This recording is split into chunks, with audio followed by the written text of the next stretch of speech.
Hello again, Boy in his Bible here. Um, when I was copying out the Bible by hand using the old-fashioned school dipping pen with a big tin of ink that somebody had got for me and a huge amount of computer sheets, over 1,500 sheets, community sheets. And I learned to write smaller by taking each computer sheet and making three columns to it. And as I began to read, it was, I don't know, I began to see things that stayed in my mind. And one of them was that slowly I began to get an overview of the Bible. I didn't straight away realize it. There were different kinds of writing. I knew there were 39 writers of the Old Testament and 27 of the New because that was in the front of the Bible. I knew that. But I didn't realize that there are sections of the Bible that move on. And the Old Testament does that. There are at least 5 major sections. There may be 6 or 7, but there's mainly 5 major sections. Let me just talk to you about. The first one is the history that's contained from Genesis all the way to Esther. It's a long history, and that history has various parts to it, as we will see. The first part is that when we have dealt with the creation and the story of the flood and all those kind of things, we come to the first local family of a family that had made a journey all the way from Babylon, Ur of the Chaldeans, near to the what would be called the Promised Land, Israel. And that was Abraham with his father and other people of the family, and they made this journey. Abraham felt he had a call from God. He came from a background of idols, many gods, convenient gods. They never did anything, they're just convenient. They're just there. And didn't have eyes to see or ears to hear. They were just made of things, just a bit like cars and fridges and those kind of things and televisions and so many other things today which can become our gods if we're not careful. They are their gods that couldn't do anything or say anything. But he discovered in his heart, in his soul, that there was one true God. We have no idea how he made the transition from the Babylonian and the Chaldeans structure of gods into the one true God. But he came convinced of a one true God, a personal God.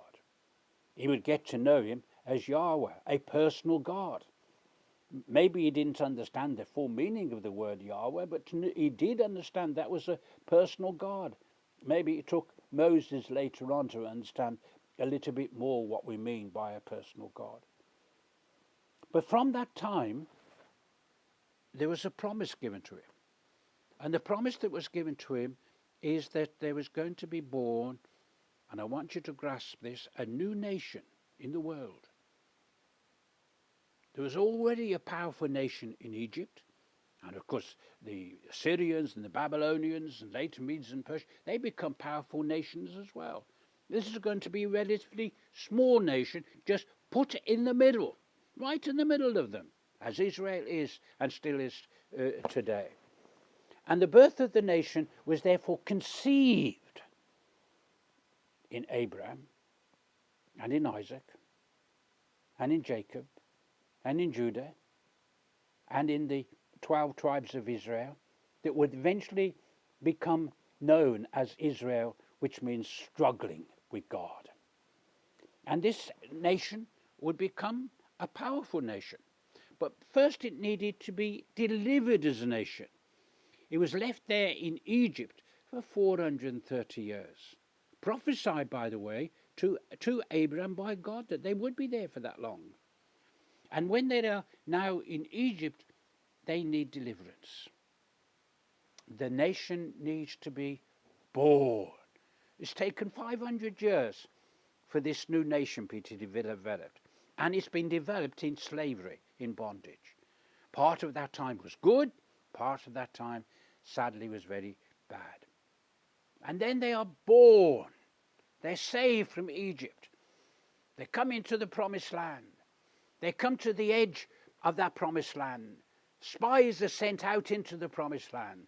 and they come back and say, this is the most wonderful place you could ever be in. But there are giants in the land. They're too strong for us. And so they spent 40 years wandering around in the desert. Now, because they're going to spend all these years in the desert, Moses gives them, through God, a law. We call them the Ten Commandments. And bound up with the law, the Ten Commandments, there's a priesthood. Aaron and his sons become priests. And they become important because they become the moral and holy teachers of the nation. So in Genesis you have conception. In Exodus you have the birth of the nation. And then in Leviticus you have the education of the nation in moral and spiritual and holy living. The way God's going to bless the world is found in Leviticus. When you come to Numbers, you deal with this waste of time for 40 years. The word 40 would be used in many different ways in the New Testament and the Old Testament.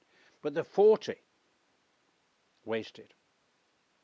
And now as Abraham becomes the old man, he's going to die, still full of vigor, but his work has been finished for God, and he's going to go up into a mountain and not be seen anymore. A younger man, who is now quite old, he's 40 years older, is called Joshua. And Joshua is going to be the next leader. And he's going to take them into the promised land. But before he does so, in Deuteronomy, we have a covenant explained. An old covenant explained. And the book of Deuteronomy is a looking back in a great sermon that Moses gives before he dies. It's a sermon that's looking inward and onward. But there's also a sermon that tells them that if they take these things into consideration, they can enter the promised land. And there's a kind of a map of the future portrayed for the children of Israel in the promised land. Let us realize something that took place 400 to 500 years earlier. God said to Abraham, you have followed my instructions. You've left the land of the Chaldeans. You've come all this way. You are now in this promised land. You're only at the moment enjoying part of it. But this promised land is for the nation of Israel. And of course that tension has been with us for, 3,000 years, and still with us in terms of the Holy Land. The point that we make, however, that it was promised to Abraham first. Well, I think that's all I'm going to say for this first talk on the overview of the Bible. I hope you can join me for the second talk when I can talk about the land of the Bible. See you soon.